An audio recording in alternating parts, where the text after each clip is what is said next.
Welcome to the Winning Edge War Room. How you doing, everybody? I'm Chet Kopic, joined by my colleague, longtime friend, America's handicapper, Las Vegas legend, W.A.Root, as we talk about the 10 deadly sins of sports gambling. And by the way, Wayne, of course, is the author of The Zen of Gambling, a remarkably engaging, interesting book that is climbing as we speak up the bestseller list. Right off the top, my friend, and forgive me, there comes a time where you realize you're not 25 years of age. Bettors believe the point spread value is meaningless. Tell me why they are absolutely 24-karat gold dead wrong. Well, you know, when you listen to most handicappers, it's all about which team's going to win and which team's going to lose, and the reason why is because this player matches up well against that player, and this offensive lineman is out, and this quarterback doesn't play well on artificial turf. I throw all that out the window, and I think, by the way, it should be thrown out the window. It doesn't work. What works is, two Stanford professors actually proved this in Forbes magazine.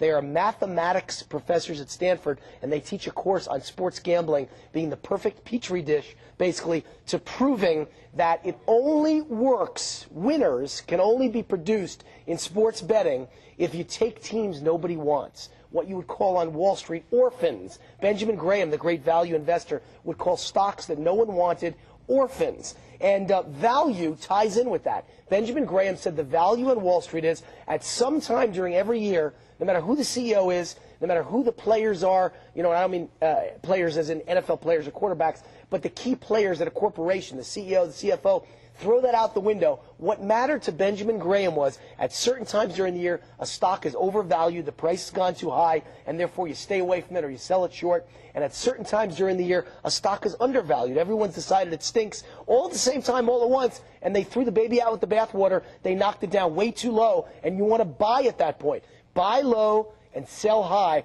That's the key to Wall Street winners. That's the key also to sports gambling winners. And that's really my whole philosophy. Find value. Isolate the few times each year when every team is undervalued and buy them, play them, and the few times each year when every team is overvalued, sell them short, bet against them. That's the W.A.Root philosophy. Value is what gets you point spread winners. This has been true since roughly the War of 1812. Correct. Bettors think that favorites are the only way to go. And for me, underdogs are the only way to go. I've been called a patron saint of lost causes because I like taking teams that nobody wants, that everybody is disregarding and assuming they just cannot win. And that ties in with that trend number one again that I spoke to you about. Teams that nobody wants, orphan underdogs, are automatically undervalued. Why? Well, very often, here's the thing. You've got a favorite that was on the cover of Sports Illustrated. They think that they can do no wrong. The whole world is talking about them. Women are clamoring for them. They spent last night hanging out in their dorm room with 5 women, calling them on the phone, hounding them. And the other team can do no right. They are also in the media, in their hometown. And you know what the media is saying? They stink. They're awful. Wait till next year. They're criticizing the quarterback. They're criticizing the coach. That team is angry. And they're practicing harder. They got a battery on their shoulder, and they dare you to knock it off. You know, they want to go after you, the good team, like you've got a target painted on your chest. You know, it's the same reason teams that win the Super Bowl the next year are terrible, generally, against the point spread. The reason why is every other team has painted a target on their chest, and they want them. It's extra added motivation and incentive, and in the NFL, that's all you need to take a bad team to pull an upset over a good team. So I go again and again and again with underdogs that nobody wants, orphans, and I win, and they win outright for me. The casual bettor, all the way up to the high-end player. How many gamblers really understand the vitality, the significance, and the importance of money management skills? Because most gamblers I talk to, Wayne, just don't get it, period. Yeah, they don't get it. And, you know, as the guy who's got more phone calls than anyone in the history of this business since 1990, by the way, I've got almost 2 million people who've called for my advice. I think I know a thing or two about the psychology of the bettors. And what happens is people hire me. See, for those who don't understand, I'm a professional sports handicapper, and those almost 2 million people who called me hire me to give them advice on who's going to win, who's going to lose against the point spread. And here's what typically happens. Typical bettor says, let me try W.A.Root out. I watched him on TV. He looks great. Let's call the phone number. I'm a little nervous. I'm a little cynical if he can win for me. Let's try it out. So they bet $100 in my first play, and I win. So they say, maybe this guy's good, but let's make sure it's not a one-time statistical oddity. And so they bet $200 on the second game, and I win. So they say, hey, we got something here. They bet $500 on the third game, and they win.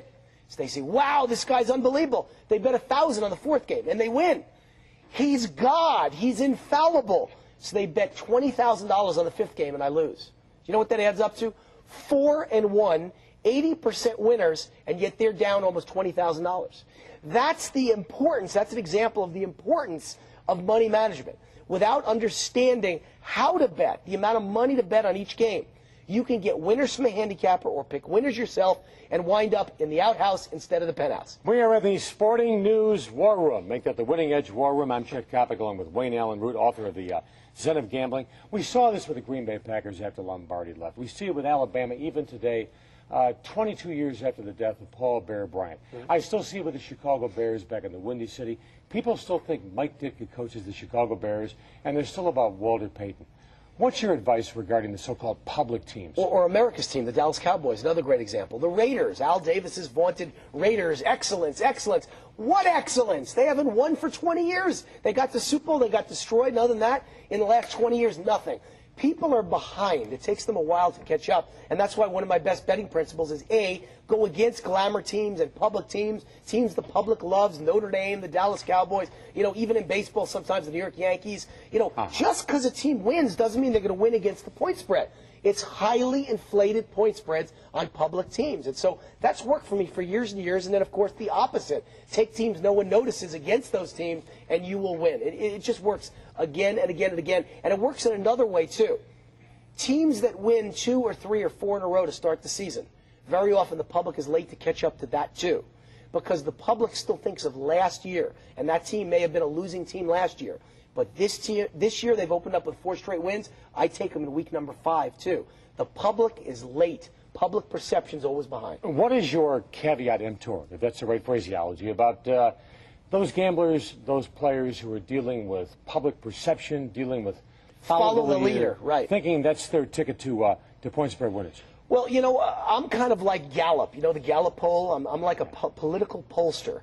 And I try and keep my pulse, my finger on the pulse of where gamblers are going and thinking, what the public psychology is.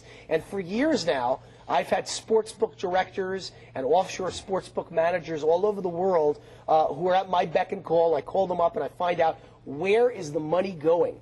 And if they tell me the money is all on one side, I go the other way. What I also do is I listen to sports talk radio. Shows like yours, Chet Kopic. I listen to sports talk radio. And I tune in, I listen to sportscasters and ESPN Sports Center. And I find out where the money's going and where the experts think that the right teams are going to win and the right teams are going to lose. And I go the opposite way. You can't win in life following the crowd. It doesn't work. You know, your Uncle Murray says to bet on a team, and so most people bet on it. And your buddy at the bar says to bet on a team, and most people bet on it. And if Uncle Murray and the guy at the bar and the guy at the water cooler all say the Jets are great this week, you know what I do? I go against the Jets. But the average person thinks there's safety in numbers. They're too insecure. They lack the confidence to go on the road less traveled and take the team nobody else wants. I always take the team nobody else wants. Following the leader is a losing proposition every time. Greatest misnomer I'm aware of when it comes to gambling, comes to wagering, whether it's football, basketball, baseball. I mean, my gosh, Wayne, how can anybody possibly think that quantity is going to produce quality? Well, there's the mistake most amateur sports gamblers make. They want to bet a lot of games. I personally, if there's a weekend with 50 games on the schedule, the reason I'm a professional sports handicapper and one of the great American sports gamblers, by the way, the reason why is pretty simple. I try and isolate 2 games the whole weekend. I have those 50 where I have an edge, an advantage. My clients, on the other hand, say, give me those 2 and give me 5 or 6 more on Saturday and 5 or 6 more on Sunday. And, oh, by the way, there's also 3 games on national TV. Can I have those? And, oh, by the way, if we manage to win this weekend, will you give us the Sunday night winner on ESPN and the Monday night football winner on ABC TV? Those are surefire recipes for disaster. You can't win with quantity. You can only win with quality. Find 1 or 2 games a weekend where you have an edge. Bet it. The rest of the games, don't bet it. Just watch them and enjoy them. Well, for example, you know, don't buy the hype. CBS, ABC, Fox, ESPN, they have a job to do. Sell their product, sell their given ball game, and so the ball clubs involved win, lose, or annihilated. Again, this concept that television produces winners, it's ridiculous. Well, I can't argue. TV's been great for me. I love TV football games because that's what's built our business of handicapping. I wouldn't have gotten those almost 2 million calls if there weren't TV games on TV. ESPN has made sports gambling. But it's a double-edged sword. Sports gambling's made ESPN. But the double-edged sword is that people want to bet on every game they can watch. And it used to be there were only 2 games each weekend on TV. When I grew up in New York, you watch the Jets and the Giants, and then you watch Monday Night Football. So 3 games the whole weekend. Now, every game is on your Sunday ticket and your ESPN college football ticket and your ESPN college basketball ticket. You can watch 50 games a weekend. Well, guess what? You can't bet 50 games and win. My advice is very simple. Find the 2 games, the 3 games each weekend where you have an edge and bet those. Don't bet the rest. Or if you need to make a bet in order to enjoy a game on TV, bet $500 on the game that matters or whatever your figure is that you're comfortable with, and bet $50 on the TV game on Monday Night Football. Because to bet the same amount on a game just because it's on TV as a game where you had a real statistical edge, the odds are in your favor, is the dumbest form of gambling in the world. If you do that, you are in fact an idiot.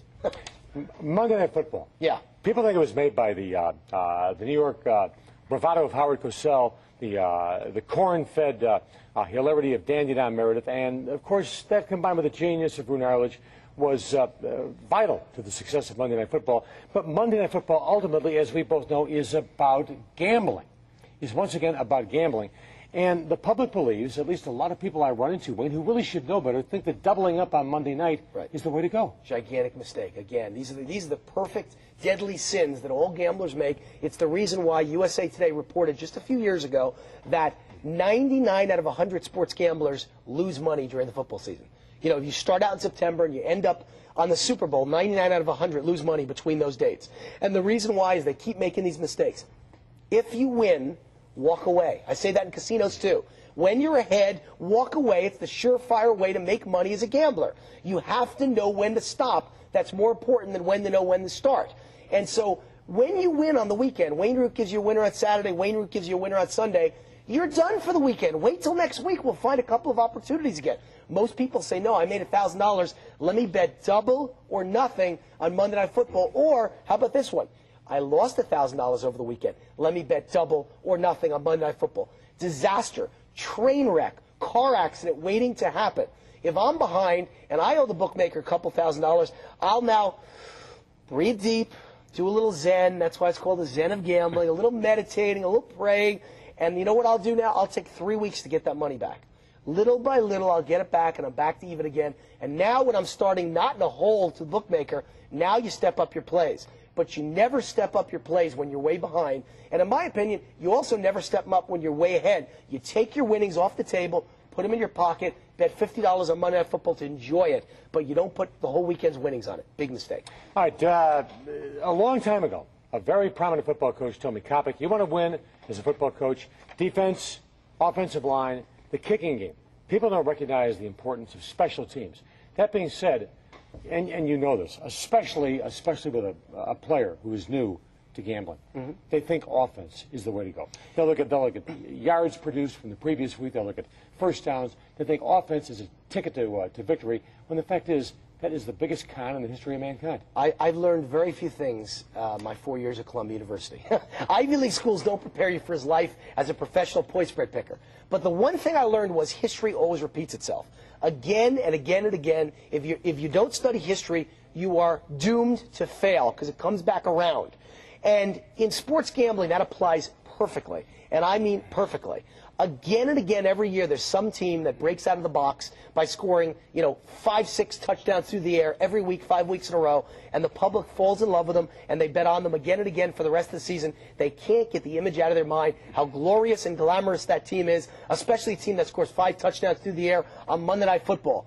And then every year, like clockwork, around the 5th or 6th week after they've had these 5 great weeks in a row, all of a sudden they face a team that has, the black socks that they pull up high, and they got a great running back and a boring, plodding ground game, and a boring defense that just does its job, and a very average quarterback who, has a hard time getting first downs, let alone 50-yard bombs. Well, that team that plays the defense, that does all the fundamentals right, that team covers and usually wins every single time, year after year. I find those opportunities 50 times a year in college and pro during a football season, betting against the glamour, high-octane offensive juggernauts. I do it again and again, and so should you. My friend, you're better than a shrink, and at 1/10 the cost. Zen of gambling and the psychology of gambling. It's all one big chess game. He is America's handicapper, Las Vegas legend Wayne Allen Root. I'm Chet Kopic. This, of course, is the Winning Edge War Room. We'll catch you next time around. So long, everybody.